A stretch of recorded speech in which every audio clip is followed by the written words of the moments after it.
വിഴിഞ്ഞം തുറമുഖത്തിന്റെ രണ്ടാം ഘട്ടം ഗംഭീരമായിട്ട് ഇന്നലെ തുടങ്ങി.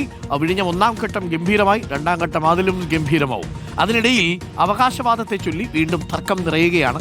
സമൂഹ മാധ്യമങ്ങളിൽ അവകാശവാദവുമായി CPM, കോൺഗ്രസ് സൈബർ ഗ്രൂപ്പുകൾ. അത് ഉമ്മൻചാണ്ടിയുടെ കുഞ്ഞെന്ന് കോൺഗ്രസ്, ഉമ്മൻചാണ്ടിയുടെ കുഞ്ഞാണെങ്കിലും നടപ്പിലാക്കിയത് CPM ആണെന്ന് CPM ക്യാമ്പ്. കരൺ അദാനിയുടെ വീഡിയോ ഉമ്മൻചാണ്ടിയുടെ ഫേസ്ബുക്ക് പേജിലൂടെ അഡ്മിൻ പങ്കുവച്ചിട്ടുണ്ട്.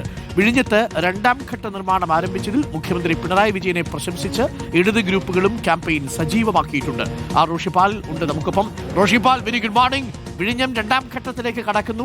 കേരളത്തിന്റെ വികസനത്തിന്റെ നാഴികക്കല്ലായി മാറി എന്ന കാര്യത്തിൽ ഒരു സംശയവുമില്ല. ഇനി കേരളത്തെ ഒരുപക്ഷെ ലോക ഭൂപടത്തിൽ അടയാളപ്പെടുത്തുന്നത് വിഴിഞ്ഞത്തിന്റെ പേരിൽ കൂടിയായിരിക്കും. അപ്പോൾ അതിന്റെ പിതൃത്വത്തെ ചൊല്ലിയുള്ള തർക്കങ്ങൾ രണ്ടാം ഘട്ടത്തിലേക്ക് എത്തുമ്പോൾ കൂടുതൽ ചൂടുപിടിക്കുകയാണ്. ആദ്യം നമ്മളിത് കണ്ടത് വിഴിഞ്ഞത്തിന്റെ ഉദ്ഘാടന വേളയിലാണ്. രണ്ടാം ഘട്ട ഉദ്ഘാടന വേളയിലും പിതൃത്വത്തെ ചൊല്ലിയുള്ള തർക്കം മുറുകുകയാണോ സോഷ്യൽ മീഡിയകളിൽ? അരുൺകുമാർ, അത് സാമൂഹ്യ മാധ്യമങ്ങളിൽ സജീവ ചർച്ചയാണ്. ഏറെക്കാലമായി നമുക്കറിയാം വിഴിഞ്ഞം തുറമുഖവുമായി ബന്ധപ്പെട്ട അവകാശവാദമുണ്ട്. അത് വിഴിഞ്ഞം തുറമുഖത്തിൻ്റെ ആദ്യഘട്ടത്തിൻ്റെ പ്രവർത്തന ഉദ്ഘാടന സമയത്തായാലും പിന്നീട് വിഴിഞ്ഞത്തേക്ക് മദർഷിപ്പ് 2024 എത്തുമ്പോഴൊക്കെ അവകാശവാദമുണ്ടായിരുന്നു.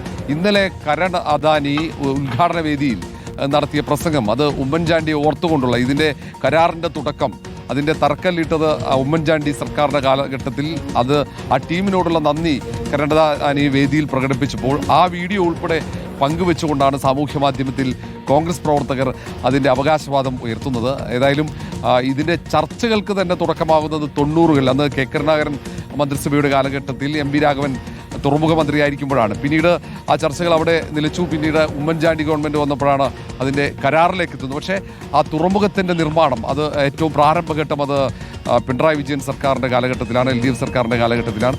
അതിൻ്റെ രണ്ടാം ഘട്ടത്തിലേക്ക് ഒരുപക്ഷെ ഇനിയാണ് അത് നേരിട്ട് നമുക്ക് അനുഭവിക്കാൻ കഴിയുക, അതിൻ്റെ നേട്ടം നേരിട്ട് അനുഭവിക്കാൻ കഴിയുക.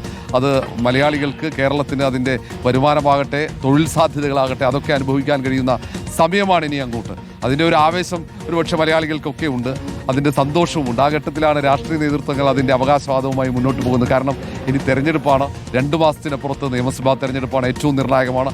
ആ തെരഞ്ഞെടുപ്പിലൊക്കെ വികസനം ചർച്ച ചെയ്യപ്പെടുമ്പോൾ അത് വിഴിഞ്ഞം തുറമുഖം സ്വാഭാവികമായും സജീവ ചർച്ചയാകും. അവിടെ UDF അവകാശവാദം ഉന്നയിക്കും, LDF അവകാശവാദം ഉന്നയിക്കും. അരുൺകുമാർ, ഓക്കെ.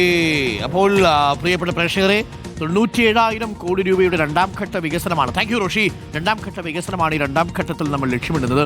കളറാവും കേട്ടോ, വൈബാവും എന്ന കാര്യത്തിൽ ഒരു സംശയമില്ല. അപ്പോൾ നമ്മൾ പിതൃത്വം തിരിഞ്ഞു പോകേണ്ടതുണ്ടോ എന്നുള്ളതാണ്. നിശ്ചയമായും നമ്മൾ നമ്മുടെ പൂർവികരെ ഓർമ്മിക്കുന്നതിൽ എന്താ തെറ്റ്?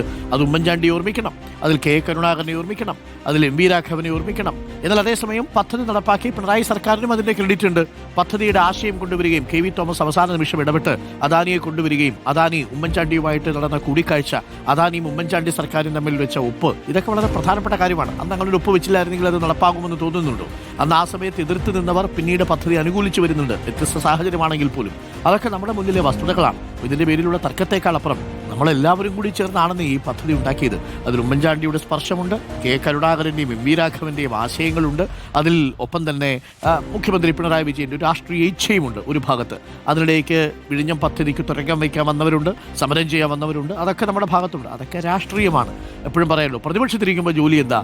അത് വിമർശിക്കുക, എതിർക്കുക എന്നുള്ളതാണ്. ഭരണപക്ഷത്തിരിക്കുമ്പോഴോ എതിർക്കുന്നവരെ മറികടന്ന് നടപ്പാക്കുക. ഇതാണല്ലോ രാഷ്ട്രീയം. അങ്ങനെ കണ്ടാൽ മതി. അപ്പോൾ പിതൃത്വത്തെ ചൊല്ലിയുള്ള തർക്കം ഇന്നലെ കരൺ അദാനി തന്നെ പറഞ്ഞു, ഉമ്മൻചാണ്ടിക്ക് അതിൻ്റെ ക്രെഡിറ്റ് ഉണ്ട്. എന്താ സംശയം? ഉമ്മൻചാണ്ടിക്ക് ക്രെഡിറ്റ് ഇല്ലേ? വിഴിഞ്ഞത്ത് ക്രെഡിറ്റ് ഉണ്ട്.